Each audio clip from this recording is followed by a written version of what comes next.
Feliz sábado para todos ustedes. Yo me uno a esa bienvenida que dio el hermano Celestino, ¿verdad? Para todos los hermanos que vienen de otras iglesias. Si por alguna razón sus templos aún no son abiertos, aquí hay un espacio para ustedes.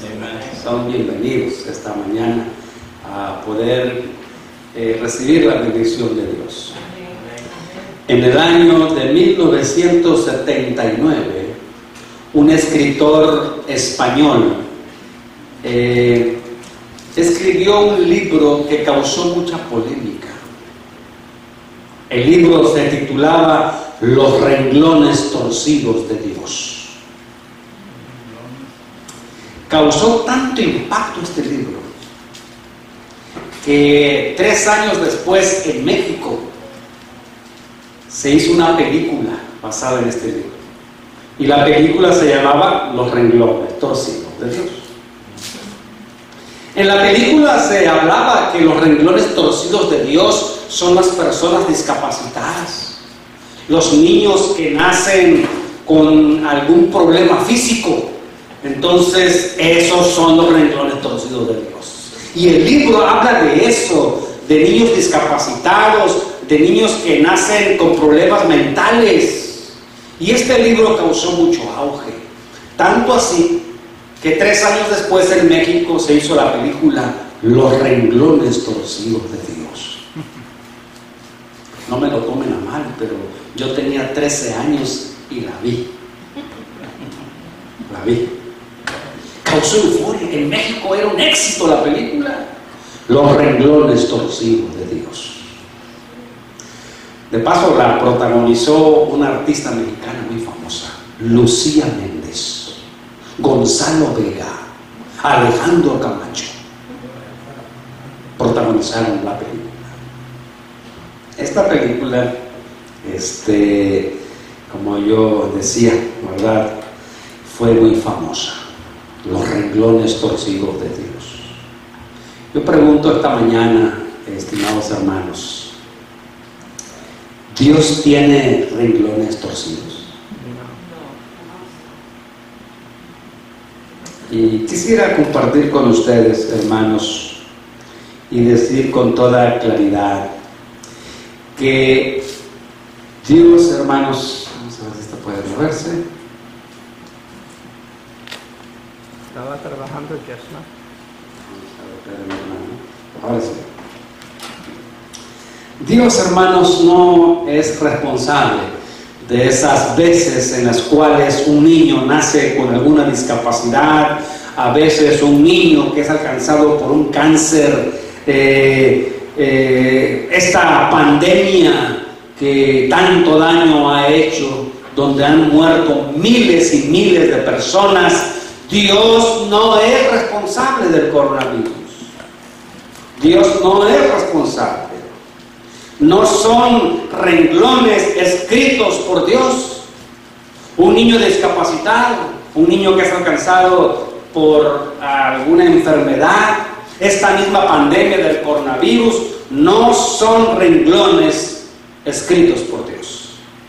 Uno tiene que, hermano, tiene que entender, y yo hago esta declaración y espero al final escuchar algún amén.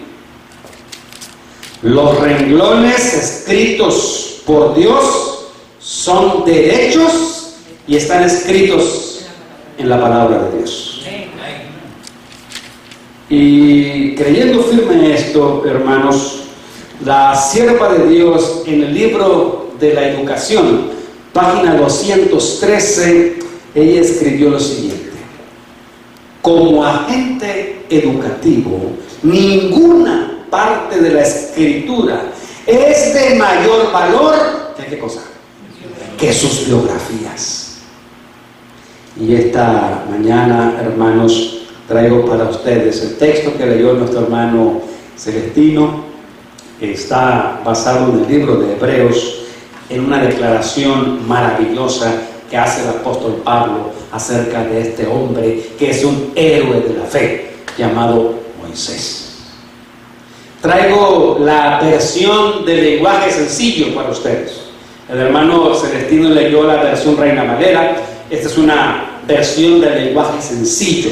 Y esperamos que nuestros jovencitos allá atrás, mis hijos y los jóvenes aquí y allá, puedan entender claramente lo que dice esta versión. Miren lo que dice la Biblia allí. Dice: Moisés confió ¿en quién? Dios. En Dios. Y por eso, cuando ya fue hombre, no quiso seguir siendo hijo adoptivo de la hija del rey. Y sigue diciendo el versículo 25: no quiso disfrutar de lo que podía hacer y tener como egipcio. Dice, tener como egipcio. Dice, pues era, ¿qué cosa? Pecado. Prefirió que los egipcios lo maltrataran como lo hacían con el pueblo de Dios. Y dice el versículo 26, vamos a ver. 26. Dice, en vez de disfrutar de las riquezas de Egipto, Moisés decidió que era mejor, ¿qué cosa? Sufrir como también iba a sufrir el Mesías, pues sabía que Dios le daría, ¿qué cosa? Su premio. Wow, hermanos, qué declaraciones, ¿verdad? Moisés, que usted sabe que Moisés vivió una vida, hermanos, asombrosa y vertiginosa. De repente Moisés, hermanos queridos, desde que nació, ¿verdad? Desde que nació podemos comprender cómo Moisés tenía una vida con propósito. Nació en la era o en la hora más difícil de su pueblo, porque Moisés desde que nació estaba condenado a ser esclavo, y desde que nació, por el hecho de ser hombre, miren, ya había ya esa diferencia de géneros, porque por ser hombre era suficiente para morir. Acuérdense que lo tuvieron que llevar en una canasta de cestos, de juncos, perdón. En una canasta de juncos tuvieron que llevarlo para salvarle la vida. Todavía no nacía Moisés y ya estaba condenado a la muerte. Moisés, hermanos, la historia es increíble. Y finalmente conocemos la historia de la hija del faraón, que lo encuentra, ¿verdad? Tal vez sus doncellas encontraron el cesto, y entonces ustedes conocen la historia de la adopción de esclavo, de condenado a muerte. Ahora, mis hermanos, es llamado por Donald Trump, pienso yo, a vivir en la Casa Blanca, resolver todos sus problemas y ahora gozar, hermanos, miren, de esta adopción. Recibió la más elevada educación egipcia, experto en matemáticas, física, química y astronomía. Debo decirles algo: son muy pocos los hombres y los héroes de la fe que recibieron esta clase de educación. Moisés está a la cabeza junto con Pablo. A la cabeza, una capacidad de estudio académico en las mejores universidades. Hermanos, la sabiduría y las ciencias egipcias lo hicieron el mejor de lo mejor a Moisés. la nación más poderosa del mundo fue suya, fue de Moisés. Es increíble la experiencia. Miren lo que dice Ellen White en el mismo libro. Ellen White dice así: Moisés recibió en las escuelas de Egipto la más elevada educación civil y militar, y llegó a ser, ¿qué cosa? El orgullo de la nación egipcia. Moisés era el símbolo. En los pósteres que aparecían en las paredes aparecía Moisés. Era el símbolo de Egipto. Los egipcios, hermanos, por su complexión física, eran chiquitos y menuditos. Pero Moisés, hermanos, era un hombre alto, fuerte. Pues no mató de un cachetadón a uno. Una cachetada lo mató.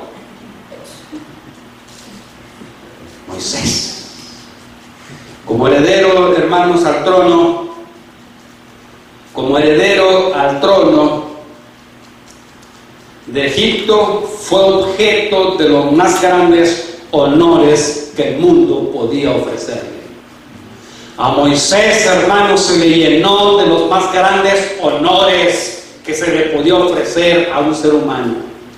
Tal era, hermanos, la costumbre egipcia. Moisés ya tenía un nombre. Pertenecía a la dinastía de faraones, la nación más poderosa del planeta. Moisés, hermanos queridos, miren, vamos a ver su linaje de Moisés. Pertenecía a la 18ª dinastía de faraones. Gobernaba un imperio que sus fronteras iban desde Libia en el oeste hasta más allá del Éufrates en el oriente. Moisés, en sus tiempos, hermanos, Moisés logró cambiar, porque antes se pesaba el oro en pequeñas porcioncitas, en bolsititas. Cuando Moisés, hermanos, llegó a ser uno de los grandes líderes, su experiencia, su capacidad, su inteligencia, dice la historia, que llegó a pesarse el oro en bloques. Era, hermanos, un hombre con una tremenda capacidad. Moisés ya tenía un nombre para reinar. Un nombre para reinar. Ahí está la dinastía. Le hemos buscado esta dinastía. Ahí está. Ahí está la dinastía que llevaría a Moisés al trono, a convertirse en un faraón. Amosis, hijo de la luna. Camosis, hijo de Ca.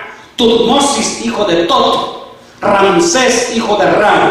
Y Moisés, hijo del Nilo, o del río.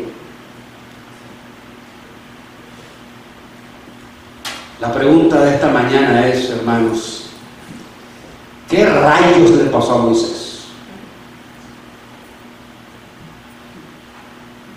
¿Qué rayos le pasó a Moisés?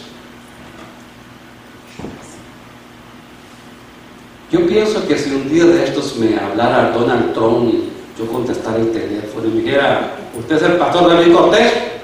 Sí. ¿De Long Beach? Sí. Bueno, quiero invitarlo para que venga conmigo a trabajar a la política. Véngase a Washington. Voy a pagarle la universidad de sus hijos, voy a legalizarlo como ciudadano a usted y a toda su familia, y véngase a Washington, aquí tengo una casa para usted. Ahora va a trabajar en la política, véngase. Dios me libre de esta tentación, hermano. ¿Qué rayos le pasó a Moisés? Tenía todo a sus pies, tenía riqueza, tenía nombre, tenía dinastía, iba a ser el faraón. De haber sido un indocumentado, un esclavo, y ahora llegó al palacio, todo está puesto para que él tenga, hermanos, la más grande gloria terrenal que se pueda aspirar, un faraón. No hubiera sido encontrada la tumba de Tutankamón, que se descubrió allá en 1913, y dicen que esa tumba es el más grande faraón egipcio. que hasta hoy en día la máscara que fue encontrada en Tutankamón, esa máscara que tiene allí, que está en el Museo del Cairo, aún no puede ser evaluada. No saben cuánto cuesta. Algunos dijeron que $200 millones, pero no le llegan al precio. La máscara tiene un valor mucho más que eso. Es de puro oro sólido. Pues ahí se hubiese encontrado hoy en día esa tumba de Moisés. Ya fue encontrada la tumba. ¿Qué le pasó a Moisés? ¿Qué fue lo que le ocurrió a Moisés? ¿En qué momento? Ya tenía todo, la gloria del mundo le esperaba y sería el más grande faraón. Ah, mis hermanos, Moisés tenía algo que ustedes y yo tenemos. Moisés, hermanos, tenía sangre, ¿qué cosa? Santa, y por lo tanto heredó ambiciones de eternidad. Que no, para ustedes y para mí, mi hermano mayor es Jesucristo. No, la sangre de Jesucristo es suficiente para que tú y yo vivamos eternamente. Moisés, aunque había sido esclavo y aunque estaba en el palacio, no podía renunciar a su ADN, porque él poseía sangre santa y por lo tanto heredó ambiciones, hermanos, de eternidad. Solo que había un problema, hermanos. Moisés tenía que ir no a la Universidad de Egipto. Moisés tenía que ir a la universidad más grande que Dios tiene para salvar, que es la universidad, hermanos, de la lucha, del sufrimiento, de la necesidad, de la pandemia, del coronavirus, de la muerte, del cáncer. La universidad de la vida. Moisés se había educado en la academia de Egipto, pero para obtener, hermanos, esa ambición de eternidad, tenía que atravesar un camino. Tenía que Moisés ir, hermanos, a la escuela de la verdadera grandeza. Es la escuela por donde pasan todos los verdaderos discípulos de Cristo. Moisés pasó 40 años desaprendiendo lo que había aprendido en Egipto. ¿O no se fue con Jetro allá a andar, hermanos, con ovejas, con cabritos ahí en la montaña, con piedras, con serpientes en el desierto que le quemaba la cara? Después de que había tenido siervos que le echaban airecito en el palacio, ahora se lo chupaba la bruja allá arriba del monte, acalorado, con los pies, hermanos, ensangrentados. Esa es la escuela de la vida, la que nos enseña y la que nos, hermanos, nos garantiza esa eternidad. Cuando atravesamos en la lucha, en los problemas, cuando vienen las dificultades, cuando se desata la crisis del coronavirus, muchos claudicaron, muchos se rindieron, pero los hijos de Dios que tienen sangre santa y que tienen ambiciones de eternidad, están firmes en Cristo esta mañana aquí. Eso es hermoso. Y mis hermanos, Moisés 40 años tuvo que ir al desierto a aprender la verdadera grandeza de un cristiano, a desaprender lo malo del orgullo que le enseñó Egipto. 40 años, hermanos, aprendiendo la más grande y esencial lección para la vida. ¿Cuál es la más grande lección para la vida, hermanos? Humildad. Yo siempre predico de la humildad. Qué difícil es ser humilde en Nueva York, hermanos. Chihuahua. Bueno, esa es una expresión mexicana, ¿no? Chihuahua, hermanos. ¿Cómo se puede ser humilde en Nueva York? Cuando te sientas en el bus, agarras tu celular y el que está al lado del tri a un lado de ti trae un iPhone 11 y tú traes un pequeño cacahuatito.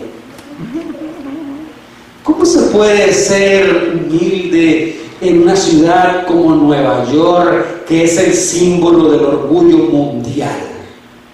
La moda, lo más nuevo sale de Nueva York. Moisés tenía que aprender una grande lección sin la cual nadie irá al reino de los cielos. No estén pensando ustedes ir al reino de los cielos si no aprenden esta palabrita, la cual, hermanos queridos, es importante porque sin ella nadie irá al reino de los cielos. Humildad. Hermanos, sufrir con dignidad. Hasta para sufrir hay que sufrir con dignidad. Hay hermanos que están en la cama y ¡Dios!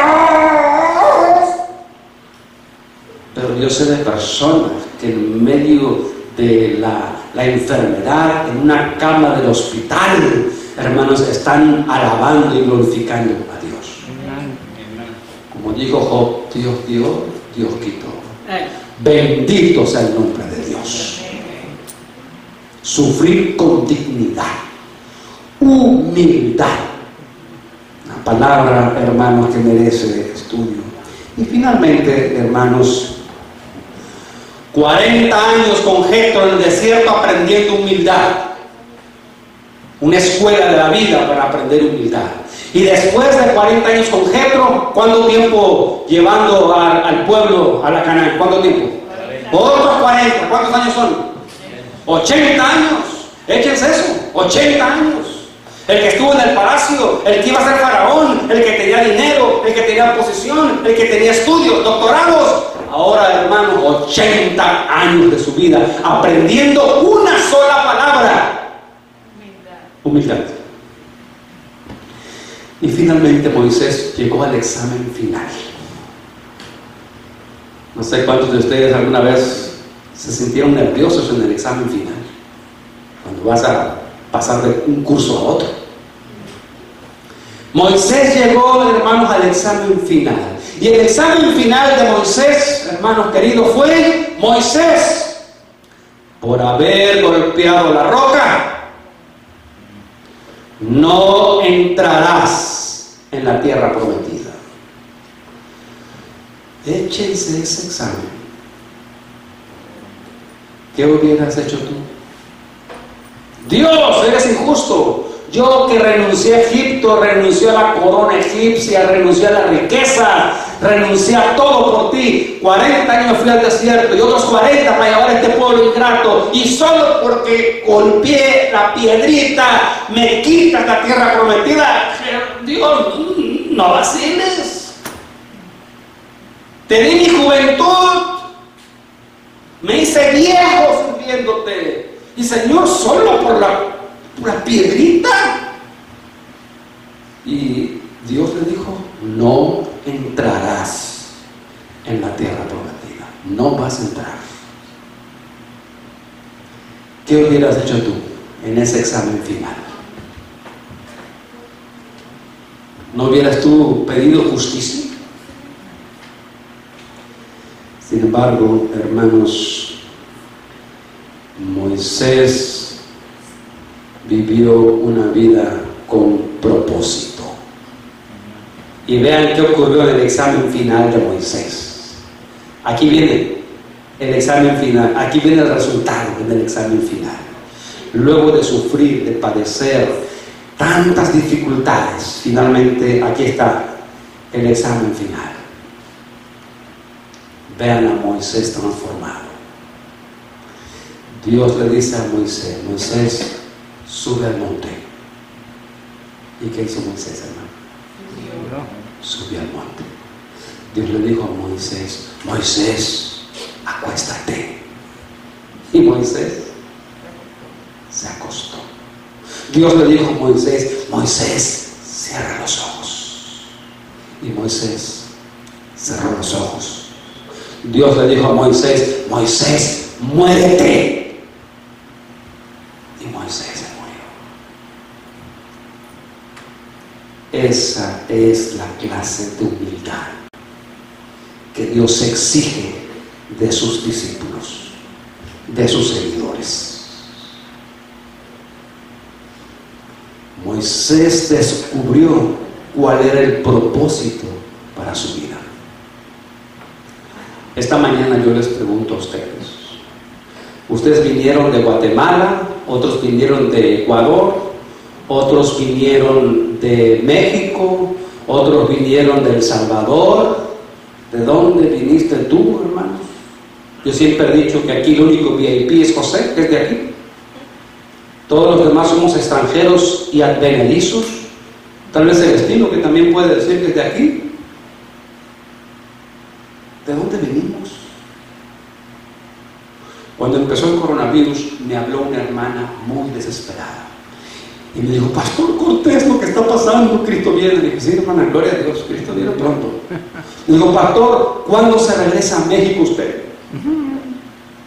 ¿Cuándo se regresa a México usted? Y yo le dije: hermana, yo no voy a salir huyendo a mi país, no voy a salir corriendo como una rata aturdida. Yo voy a testificar de Cristo y de su iglesia hasta el último momento en que se pueda. No es el momento para los que están en una etapa productiva, no es el momento, este instante, para correr, ir y refugiarnos en nuestros países. Yo creo que hay mucho que predicar, hay mucho que hacer todavía por esta ciudad. Y si hay alguien que tal vez todavía está con energías y con fuerzas, porque ya pues nos toca hacer eso, lo que ya hicieron antes otros. Tal vez la hermana Gloria, que piensa pronto irse a Panamá, ella va a ceder la estafeta a alguien, porque Gloria, su familia ya hicieron algo por esta iglesia. Ya trabajaron mucho por Cristo y por su iglesia. Y ahora les tocará tal vez en Panamá seguir predicando el evangelio. Pero ahora ella va a ceder la estafeta a alguien más. Ahora les toca a ustedes. Ahora nos toca a nosotros. Hermanos queridos, esta mañana yo quiero terminar con las palabras de Hebreos, que dice el texto, versículo 26, dice: en vez de disfrutar de las riquezas de Egipto, Moisés decidió que era mejor sufrir, como también iba a sufrir el Mesías, pues sabía que Dios le daría su premio. Estimados hermanos, vivamos dignamente nuestras vidas, porque tu vida y mi vida tiene un propósito. Aunque hayas venido de El Salvador, aunque hayas venido de Ecuador, de Guatemala, no te trajo el diablo a Nueva York. A este lugar te trajo Dios, porque Dios tiene un propósito para su vida. Cúmplelo, porque tú tienes sangre santa y ambiciones eternas. Que Dios los bendiga esta mañana, es mi deseo y oración.